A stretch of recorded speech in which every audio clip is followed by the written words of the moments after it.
ko ai hoji video na nama third ke ngasi di ani third ke to uni ko vocabulary day 2 video record lai grabani day ko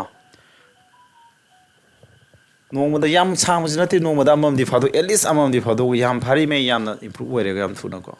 amam di phadi ade siana faw yam ti na di maru oi bani ko aina haningi se na matam da aina sigi question semei je previous year question ani mani mahape SSD de aduga le mauri ba manga collection tawrisina ne black book ai hoji Delhi de amami sali je Nikhil Gupta gi Delhi da smang wajajin Hindi da fazana moi ju moi Hindi medium satra me ama haina ba fazana ta ko ne ko moina tawri du ro ga khoi gi ju Manipur da leba satra me am je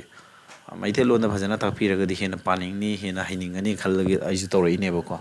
adu paab su nungai ra ni khale o khani akhoi si Oxford Advanced Learners Dictionary the meaning fazana nai na ra kan da da maithe lo na fully translate tong na ba ai ju prepare to zari ne ba du ko tawri ne ba gyan da ba je henda kana ba ni se dum toina repeat to ba mayam do adu tagi to semak pa no material loi bani na ne question adum sana ne bu gyan da ba je adu madi yam pa da dia da ni no ko ahmad most important loi ba sem pa thosi lo ra kan anoba mayam hapsing da ahmad beginner we na sim pau ai ko howji day 2 to re day 3 mo horche one word substitution na yum ko one word substitution definition hai roi ge ko han video yeng le khanga mani wahi aman mo sidui na tra question na si oidui ne si SSGD gi 2029 gi direct question du ne ba ina ani ji mana ko incapable of failure or error day 1 da su yagum ta wese soininga le tra ba ham na tro adu ma di mapung phara ba hai ba ne ba perfect wer ba har jare infallible hai ba ni ko adjective ni ko perfect wer ba hai ba do magi impeccable hai ba am legi dai magi meaning mana ba di impeccable hai jare ko singjing khangje lo ba se kanda bra aduga amphibian hai ba keno a cold blooded vertebrate typically living on land but breathing in water cold blooded vertebrate yanglin sarupa amaji ba natro cold blooded hai ba di magi akoi bagi temperature depend tawraga hingba dugumba ko yanglin sarupa amaji ba kedo ba living on land kang phanda leraga ising da marum thaba adudi ising amasung kang phala anima hina ba jiba hai ba sa manare hangoi gu maji ba se ko amphibian ko moi ji ko aduna amphibian haraga ama hara mai jar khang na common noun wi di ba sina mo ko amphibian sing have an s tap tra jare ko s tap pa ya ba se na ne word vocabulary pa man word ne s tap pa ya singular phrase sem ba ya ri se common noun ga collective noun khak ta ne ka go no yana right ja grammar gi rule ni s ka tap gi ya ri se common noun ka mu wer ma do ni na tra ga na collective noun khara ya ko se adum grammar gi nem da mathang da atopa one word substitution manga mangyo an extreme fear of being in a confined place kay no se yamna khujin ba yamna close oi ba jaga da leiba da ki ba pok do yamna open space kum da leira nungai ja ba yamna close oi ba space tum leiba da ki ba se sumo se adu mental kano je aki ba gi feeling je ge da ba claustrophobia ka we ba ko si kan abstract noun nga to oi du ne ba se abstract noun oi du ba kan dai ko se hydrophobia ga hen leiri ising ubode ki ba gumba kyan da price samana mai phobia makal me am leibane adu black book to me am yawe do mathang nei da kane ba ko kyan da bra mathang da yare ko sia aduna phobia thak phasi mo abstract noun ngakta ne ba khogi mental state hai tare ge mi ba gi mentally khoi mental go ba fivam thak ko du ne ba ko kyan da price mentally aki ba ana ba makal mu gu ne mo khoji ju ko egoist sabdi mamang hojik ta sunai na ba yam yawre egoist sabdi ke no mamang gi day 2 da yaw narcissist ka mo ga manai ko egoist narcissist moi manai Idioms sargna blow once on trumpet masayam thagat kan ba egoist hadi masagi atoba ngamba napal mayam ngang ma mi udini ko masayam thagat char ngang mi si egoist sin moina common noun udi ama har jata pa kabu a person who thinks and talks too much about himself mi athai digi aini heliga na khanjaba mi da su we mo ko lazy have is ke no activity amagi ming ni na common abstract noun oirani akoina sairenguma natraga isai guma mi si bada akoina ku pu thoga kappa ga isai teng tha pala ga sa satro ha adune ba ilazy hese adu sai bi sai do pala isai ha ga kari haduno mi ku thang da sakpam leidana kharab na kappa ina ni kharab na pung zal thila satro aduneba elegy haji can I go say a poem is a song that expresses sadness especially for somebody who has died ko araba mathang de ngo epilogue ko one was something gile mo wani ko a speech at the end of a play book not a film gumbo be play di drama ni ko sana baduna gumba drama gumba hek lorak pada ke doba epilogue ai di end da aroi bada ngang ni ko in hori ko end in hori end da ngang da ba ho bada ngang ba ma lei ko aduna prologue hai bam ga lei kamai ngang ba artist me amrak ta ki khara hai ba mana labang masa sa khoi si dekhi ti makeup phok la chi ga na khoi myam da message pi ba du drama gum sana lo ra kan da mayam da drama lo sila kan mi labang masa sa khoi makeup phok la chi si degi di uwa yan dat pasina khoi sugum be sing chau prakriti gi awa ba kya mayung nar kaduri hara ga mayam da message pi ba drama du lo ra kan da sumain he ko drama wagera lyric wera ga su lyric ki maning da film oi ji film gi aroi ba da sumain ha pa ga na epilogue ko we aham da ha pa mo ra ga di prologue hai ni ha na tro sima adigi sina fatally sa ti ni ko ibida soibe ni fatally sa de ba fatally sa ba ke mi group ama tai ni ko haidi mi group ama tai aduna jata pa kamu hetare na kaman naw ni fatally sa de lebak ta thaja ba mi who trust on fat lebak ta thaja mi do era son tamam laksani da le ka pa ringa pa phain to marai exam yaw jarak sani khan bu ko the exam da ga fatally so ro no ko fatally so we dem lai no ko ha sa ta kharam di lai kan scientist oi ga da ba like swap other kama exam phau da gi ne test to experiment to ba satra experiment kan to exam to in tha ba swap other kama exam phau gi sum test to ba fail or to last adu experiment oi roi ko abana scientist a phau ba ji mathang idioms praman pan thai ko apples and oranges have the keno now no idine manada ba pot ani na tra mi sing ko cookies and maites are apples and oranges are sorry wakan manada ba adagi manada unlike things or people two unlike things or people have manada ko ada two burn the midnight oil has bab when sin resi idiom se na kai do paso speech on khangwa ba do adi yam theng bo ko na bo hard work to wagi khudam ne ko haije ko to work till very late in the night to burn the midnight oil haije ko ahing nong yai su po bo ko na ba ha bani means kan na ho na ba ha bani hard work kan na to ba ta re ko you have to burn the midnight oil if you want to succeed in your examination ko smaya tare smana sentence ha paju kar tammo ko mathang da feather one's own ne sabi ba when use tore sigi idiom si ko kai hana ma ha ja aran ba pami da paisa tansin lan tum tansin ma zaki da we ba make money in proper way see feather one's own ne sabi feather one's own ne sabi ko kada ba ja maroina some people feather their own nest ko mi khara di arama pami de paisa tale hai ne most of the politicians feather their own tare kai no their ta page own harmo one side of ida mi do mayam sinar puni na own one mi amor ga no one side ni ko some politicians feather their own nest hai tare ma koi arama pami de paisa tan jele na ayamana politician ayamana hai ne ko but to have the gift of the gap ngang sa give of the gap adi ngang sa pagi telen yam laibu do ado have abdi laiba har bab on ta laiba ta adi bab di ko thabak to bo phongdok pa karigum ma oiri tak pa karigum ma lairi tak pa kai ko ba bab akhu school no jasing na harak ta ne to bo oi ba laiba khangna bo hi bu bab ko ina thabak to bo phongdo bo hi bab na ti ko laiba ta ku bab ni sila kai haba ngang sa pa yam ngang sa pagi telen yam laiba ha ne ko talent of speaking is having the talent of speaking hai do ne yanda bhai sa some persons have give or gap hadi kana mi khara di ngam sapoi tele nyam lai hai ne yandai ko example am aina marak te theli se nu dum therapy ai sum tam mo le pa ma thana meaning du khango aduga magi special no khango na tra ga arem ba tani ko sina ba hiroi ngang thuk pa hiroi imalon da ta khanga ba adu parts of speech khanga ba grammar gi rule du pansi pansi lage example da ha pa tam ba english mata masa mata na haijare ngang be ibadum yarani ko to turn a deep ear have the kenosis ba when used away thawai na tasina da ba high be in da ba disregard to bodo thawai tasina da ba ta da ba refuse to obey ani jiban da ama yare high be in da bodo can the price turn a deep can the price ai gi marup to ain pasa puge da tasina di har ke hana my friend ke da ba turns a deep ear when I ask him a sum of money sempama mahang matam da khai duine can the question mana turn a deep ear Ko sumana heta pansil lobo ko mathang the next idiom skill mori bani a stone's throw away nunga ma sat launa lang thoki bagi sang da habadi yam nakpa distance hai bane kusina adverb oina use story adverb of place mafam tak pai tare ko ai yum je yam nakna leire khai dune oh bye ai yum yam na my house is at a stone's throw away hai dune at a my house is a stone's throw away hai du ko my house is ke tare a stone's throw away from here hai dune kai ba mafam sidagi nakna leire hai ne kai ba sikido my house is a stone's throw away from here hai dune the from standard robot ka jare ko standard robot in nakna leire hai di my house is natraga my rented room is a stone's throw away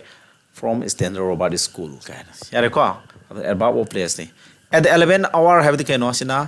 matam tak tu ni ba na thawak to wi matam ta amene at bab of kari time sumai khara paro specific hapsilam mo ko at the very last moment irole ba pungja irole ba mikup to ko irole mikup ta France na goal ani do handu ega haidu ne natra ha at the 11 hour haidu natra our team has won the match at the 11 hour irole mikup ta khoi team no match to thoi ega haidu ne last thoi do malam draga ko aswana mathang da synonym da meaning mana bagi miyengo si man spelling si printing ni sing flimsy hagdam ne ko typing mistake le re flimsy FLIMSY flimsy have the keno adjective when used to do ni ko ya da bra flimsy have the keno mai chu ude flimsy have the khangna ba yaw bra flimsy the adjective ha flimsy is samai so hai adu sai ko thajane ya leita ba sai ko flimsy eto gana tawre flimsy have the keno hada khoi gi posa ma saga ba sinar be material je yamna pa ba tare suppose yum sa sinar yo to par di macha wi oidro hadi kari gumba khoina sin thaba ma pota ma sa sinar be material je pa ba ma sa son ba wi oi ba tare ko adune flimsy oi ba je aduna feeble mi da raga na feeble wi oi ba je adjective ni ko wi oi ba yare ko sa flimsy son ba hai je ko thajane ya lita ba je ha mai meaning ani su bane breeze ha ba di keno noun breeze is noun ni hana leinarama mari karak pado cookie ga maitai marak to breeze le dana there is a breeze between cookies and maitais ko hai breeze adi marak tan le mari karak pado biology na badi hingsa yorok pa mari karak pado ne ko yare ko sa samana mathang da candid sina previous year ni ko han meni sa SSG digi candid tam lo candid ha badi kano adjective ni wangang thokpa da direct sading da ngang mudu koi thok ta na free frame oina pukchen ting na mingonda nak haidi puklu da bida dong dong ngang thok pukchen ting nai ta ngang thok pa candid oiba ka oi ko frank go oiba dune frank ha badi sading da ngang ba honest pukchen singba sincere pukchen singba anir hanjele ko direct id direct oina ngang baji na koina bana ta koi thoga ko si ko la ngang mana ta direct ngang baji ko the adjective ma thani contain character service na mi yam na khana gan ba mari marang yam thangan ba ko moj hostile ga pet mana dui ni ko quarrelsome quarrel lig lai ni ko adjective on thoga sam quarrel have ba tu dagi samap se laga quarrel sam haidi quarrelsome haidi mi khana gan ba ko argumentative mari yam yen gan ba se have ne ba ko quarrel contain character service yare ko athang da synonym most repeated am yengo se makha tarak pada course have the ke dawe adjective ni mioi bagi skin gum da hatara ga yam lu da ba nan da ba rap oi ba ji ko lu nan da ba ji ado rap oi ba ko heri di tu go so ma ji tu haw go ba ji ko sini ko rap ba din nan da ba du ne ma ko the condemn have ji ba on use to ni ke do ba yaning da ba pen da ba phong do ku do I condemn your speech kan da ba ja nana ngang speech I condemn ta wi kan da ba ja I condemn your comment nang comment no yaning di ga ba du ne ko admi criticize me si da ba punish tan di people censure di sai ba rebuke sai ba ko smaina rebuke chapsin bi ai ade convict se ani sui ko noun oina su lai verb oina su lai matang sida di noun oina sinai ni verb na te habidi magi pirami ba meaning sida ni ani nga hari ko convict habidi keno Quote Namara Lerena Lautu Misa Amabukan Bikawi. Now no Iragana ko, Misak Itare. Bab Wiragana, quote Nakanaguma Mara Lerena quotna, just like a Lautura Gadi, Madugi Lautupi Tabutuna can be. Bab Wiragana Lautupi Tabutu. Now no is in the Ragnal Mara Lerba Misaktu Diva, Misaktu Palagana now. Meaning this spelling this Amana Dinico. So much in a homonym has spelling this Amana Ragedo, Tonga meaning labor and hybrid. Criminal Maralevami, culprit Maralevami. Yareko in now in Sinatare. Matanga Antonym Mamala Antonym Gi, SSD previous and is a handbag in the previous year 2019 Gi, previous year SSD. Dorman have the inactive web have an adjective Nico, Masaking King Laudaba. Active way the Bahabaniko. Adumagi active way Bahare, Natra. Awake have the alert way Bahabani, wakeful have the alert wave animal alert way Bahabani. Missing nothing was alert way Bagaj. Hanadana. Be alert, carry missing nothing, be awake as Jericho. Be wakeful, samane, alert meaning samane, musico. Exaggerate abadin and exaggeration habum the yaugre. Exaggeration habaduna, now never. Karamba, exaggeration habasina, Mantri Manus in the Yamna to Intokotoni. Is peace ganguine. Always wait over the yam hens in Mamong the Gambas. Ha. Away money am hens in the hibers, I think would be the exaggeration coach. Exaggeration about when you used to do. I the Hana let him a sing body to the hen the Uhenba, Mingonda, hen Malan Mazico. Sina exaggerate go, I don't mind get a rack compress and Banam Saba, minimize Sangantanba, Bilitan Sangantanba, Natra, Sangamandaba, Hydunium, compress any Masing Hantanba, Namtabadunevco. Then the Latin have the cano, adjective ni, Lady Lergamina Pakanga there was a Latin disease. Kankanga the Balainaga Hydunium, Latin ID, Lady Lergasumina. Iralina notice talk the Kang was there, Latin Koya, Dunamidi, opposite meaning the obvious side Iraline Kangba. Obviously mean a liner easy to see or understand how the apparent gaps in by the car. Iralina Ubukang was the apparent Ubaka. Ibiden Hadi, I am a Kankanga Ubasi. Ibiden Ubaka. Samanaka Matanga Anthony Lemoribani, profound habadi, swing, great no less. Hadi, awang mataki no less labor.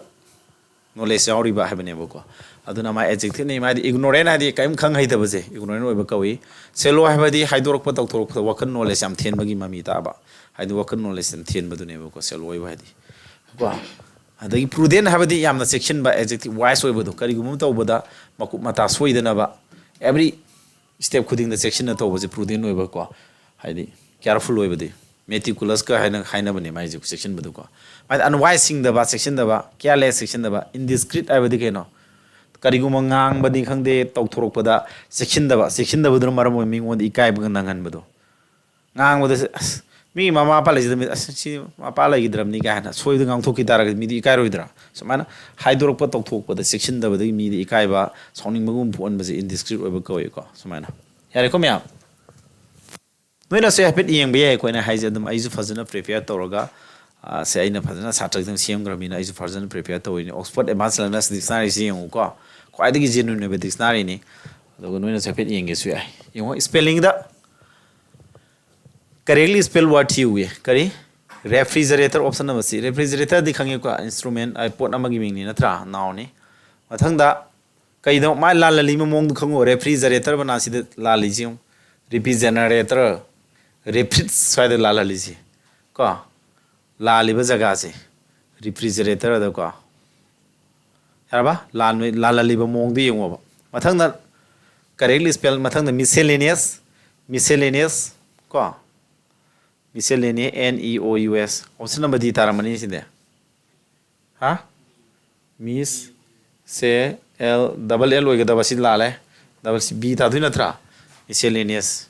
Aduna miscellaneous tongan ba adjective makal maten mayam gi diverse oiba various oiba do tongan makal gi oiba haibani various mag meaning man ba ga various oiba various kind tongan makal gi oiba do ne ko yare spelling is and ma'am list ma'am also fira kini heng ko tongan ama sine hojik no mai manga hadi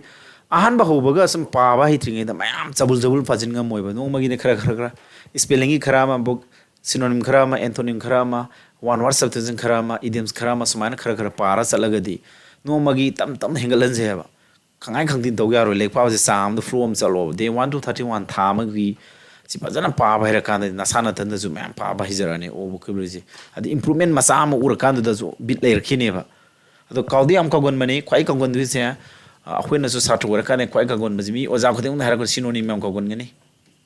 ꯑꯦꯟꯊꯣꯅꯤꯝ ꯌꯥꯝ ꯀꯥꯎꯒꯟꯒꯅꯤ ꯀꯣ ꯑꯗꯨꯅ repeat ꯌꯥꯝ ꯇꯧ ꯑꯗꯨꯒ ꯈ꯭ꯋꯥꯏ ꯄꯥꯕ ꯅꯨꯡꯉꯥꯏꯕꯁꯦ ꯁ꯭ꯄꯦꯂꯤꯡꯅꯅꯦ E ꯁꯥꯟꯅꯧ ꯌꯥꯝꯅ ꯍꯟꯖꯤꯟ ꯍꯟꯖꯤꯟ ꯂꯩꯈꯥꯏꯕꯤ ꯃꯑꯣꯡꯗ ꯍꯟꯖꯤꯟ ꯏ ꯁꯥꯟꯅꯕ ꯑꯗꯨꯒ ꯋꯥꯟ ꯋꯥꯔꯗ ꯁꯕꯁꯇꯤꯇ꯭ꯌꯨꯁꯟꯒꯤ ꯏꯗꯤꯌꯝꯁꯀꯁꯤ ꯑꯗꯨꯝ ꯆꯤꯟꯐꯥ ꯄꯨꯕꯗ ꯅꯨꯡꯉꯥꯏꯕꯅꯦ ꯃꯣꯏꯗ ꯑꯗꯨꯝ ꯐꯥꯕꯗ ꯀꯥꯎꯒꯟꯗꯕꯅꯦꯕ ꯈꯔ ꯅꯨꯡꯉꯥꯏꯕ ꯏꯟꯇꯔꯦꯁꯇꯤꯡ ꯑꯣꯏꯔꯛꯀꯅꯦꯕꯀꯣ ꯑꯩꯈꯣꯏꯁꯨ ꯇꯧꯔꯛꯑꯦ ꯁꯦꯀ꯭ꯔꯥꯃꯦꯟ ꯍꯥꯏꯁꯤꯅ ꯀꯩꯅꯣ ꯅꯥꯎꯅꯤ ꯙꯔꯃꯒ ꯃꯔꯤ ꯂꯩꯅꯕ ꯃꯔꯨꯑꯣꯏꯕ ꯁꯦꯔꯤꯃꯣꯅꯤ ꯑꯃ ꯍꯥꯏꯕꯅꯤ ꯁꯦꯀ꯭ꯔꯥꯃꯦꯟ ꯑꯜꯃꯥꯏꯇꯤ ꯍꯥꯏꯕꯁꯤ ꯑꯦꯖꯦꯛꯇꯤꯞꯅꯤ ꯄꯨꯝꯅꯃꯛ ꯁꯛꯇꯤ ꯄꯨꯝꯕ ꯂꯩꯔꯤꯕ ꯀꯣ ꯁꯛꯇꯤ ꯄꯨꯝꯕ ꯂꯩꯔꯤꯕ ꯍꯥꯏꯕꯅꯦꯕ ꯒ꯭ꯌꯥꯟ ꯇꯥꯕ꯭ꯔꯥ ꯍꯥꯏꯁꯦ ꯑꯗꯣ ꯑꯥꯏꯗꯤꯌꯦꯂꯥꯏꯁ ꯍꯥꯏꯕꯗꯤ ꯚꯥꯞꯅꯤ ꯍꯥꯟꯅꯗꯒꯤ ꯍꯦꯟꯅ ꯃꯒꯨꯟ ꯍꯦꯟꯒꯠꯍꯟꯕꯗꯣ ꯍꯥꯟꯅ ꯂꯩꯔꯝꯕ ꯃꯒꯨꯟꯗꯒꯤ ꯍꯦꯟꯅ ꯍꯦꯟꯒꯠꯅ ꯎꯍꯟꯕ ꯀꯣ ꯍꯦꯟꯒꯠꯍꯟꯕ ꯍꯥꯏꯇꯥꯔꯦꯀꯣ ꯍꯥꯟꯅꯩ ꯃꯒꯨꯟꯗꯒꯤ ꯍꯦꯟꯒꯠꯍꯟꯕ ꯑꯥꯏꯗꯤꯌꯣꯂꯣꯖꯤ ꯍꯥꯏꯕꯗꯤ ꯅꯥꯎꯅꯤ ꯄꯣꯂꯤꯇꯤꯀꯦꯜ ꯄꯥꯔꯇꯤꯒꯨꯝꯕ ꯑꯃꯒꯤ ꯀꯩꯒꯨꯝꯕ ꯃꯣꯏꯒꯤ ꯊꯕꯛ ꯊꯧꯔꯝ ꯇꯧꯕꯒꯤ ꯇꯣꯉꯥꯟ ꯇꯣꯉꯥꯟ ꯃꯣꯏꯒꯤ ꯄꯥꯟꯗꯝ ꯃꯣꯏꯒꯤ ꯋꯥꯈꯜꯂꯣꯟꯗꯣ ꯁꯦꯠ ꯑꯣꯐ ꯑꯥꯏꯗꯤꯌꯥꯁꯇꯨꯅꯦꯕꯀꯣ ꯖꯣꯟꯗꯤꯁ ꯍꯥꯏꯕꯁꯤ ꯅꯦꯝ ꯑꯣꯐ ꯗꯤꯖꯤꯁ ꯑꯃ ꯅꯠꯇ꯭ꯔꯣ ꯅꯥꯄꯨ ꯃꯤꯠ ꯅꯥꯄꯨ ꯀꯥꯕꯒꯤ ꯁꯨꯃꯥꯏꯅ ꯏ ꯁꯥꯟꯅꯧ ꯖꯦ ꯑꯦ ꯌꯨ ꯁꯨꯃꯥꯏꯅ ꯏ ꯁꯥꯟꯅꯒꯗꯕ ꯅꯨꯡꯇꯤꯒꯤ ꯁꯨꯃꯥꯏꯅ ꯁꯤ ꯏꯕꯗꯤ ꯃꯇꯝ ꯆꯪꯉꯣꯏꯀꯣ ꯂꯥꯏꯔꯤꯛ ꯄꯥꯕꯁꯤ ꯅꯤꯌꯣꯝ ꯁ꯭ꯃꯥꯔꯠ ꯑꯣꯏꯅ ꯄꯥꯎ ꯏꯕ ꯁꯥꯟꯅꯧ ꯑꯅꯤꯔꯛ ꯑꯍꯨꯝꯂꯛ ꯁꯦꯀ꯭ꯔꯥꯃꯦꯟꯒ ꯏ ꯁꯥꯟꯅꯧ ꯁꯨꯝ ꯅꯣꯡꯃꯒꯤ ꯁꯨꯝ ꯔꯤꯚꯤꯖꯟ ꯅꯣꯠꯕꯨꯛꯇꯨ ꯅꯥꯀꯟ ꯊꯝꯃꯨ ꯅꯠꯇ꯭ꯔ ꯑꯗꯨ ꯌꯦꯡꯕ ꯁꯤ ꯚꯤꯗꯤꯑꯣꯁꯤ ꯌꯦꯡꯕ ꯃꯇꯝꯗ ꯅꯈꯨꯠꯇꯨ ꯀꯣꯂꯣꯝ ꯄꯥꯏꯔ ꯇꯛ ꯇꯛ ꯏ ꯌꯥꯔꯦ ꯑꯗꯒꯤ ꯁꯤ ꯚꯤꯗꯤꯑꯣꯁꯤ ꯌꯦꯡꯅ ꯃꯤꯅꯤꯠ 30 ꯑꯩꯒꯤꯁꯦ ꯁꯤꯗꯤ ꯃꯤꯅꯤꯠ ꯌꯥꯝ ꯀꯨꯏꯅ ꯆꯪꯗꯦ ꯁꯤ ꯊꯨꯗꯣꯛꯈ꯭ꯔꯦ ꯌꯥꯝꯅ ꯋꯥꯈꯣꯏ ꯌꯥꯝ ꯆꯠꯈꯤꯗ꯭ꯔꯕ ꯑꯗꯨꯅꯅꯤꯀꯣ ꯑꯗ ꯃꯤꯅꯤꯠ 10 ꯆꯪꯕꯅꯦꯕ ꯁꯨꯝ ꯇꯦꯟꯁꯤꯜꯂꯛꯈꯤꯅꯤꯀꯣ ꯑꯗꯣ ꯃꯤꯅꯤꯠ ꯌꯥꯝꯃꯕꯗ ꯃꯤꯅꯤꯠ 30ꯗꯒꯤ ꯍꯦꯟꯅ ꯆꯪꯉꯣꯏꯕ ꯁꯤ ꯌꯦꯡꯅ ꯅꯪꯅ ꯍꯩꯔꯛꯑꯒꯗꯤ ꯁ꯭ꯄꯤꯠꯇꯨ ꯈꯔ ꯂꯩꯈꯠꯂ ꯌꯦꯡꯉꯁꯨ ꯌꯥꯕꯅꯦꯕꯀꯣ ꯑꯗꯨꯒ ꯕꯣꯏ ꯀꯣꯂꯣꯝ ꯑꯃ ꯄꯥꯏꯔꯒ ꯑꯗꯨꯒꯤ ꯃꯦꯇꯔꯤꯌꯦꯜꯗꯨꯁꯨ ꯃꯥꯡꯗ ꯊꯝꯃꯒ ꯇꯛ ꯇꯛ ꯇꯛ ꯁꯨꯝ ꯔꯤꯚꯤꯖꯟ ꯆꯠꯆꯕ ꯌꯥꯔꯦꯕ ꯌꯥꯔꯕ ꯃꯤꯅꯤꯠꯇꯤ ꯌꯥꯝ ꯀꯨꯏ ꯆꯪꯗ꯭ꯔꯦ ꯉꯁꯤꯒꯤꯗꯤ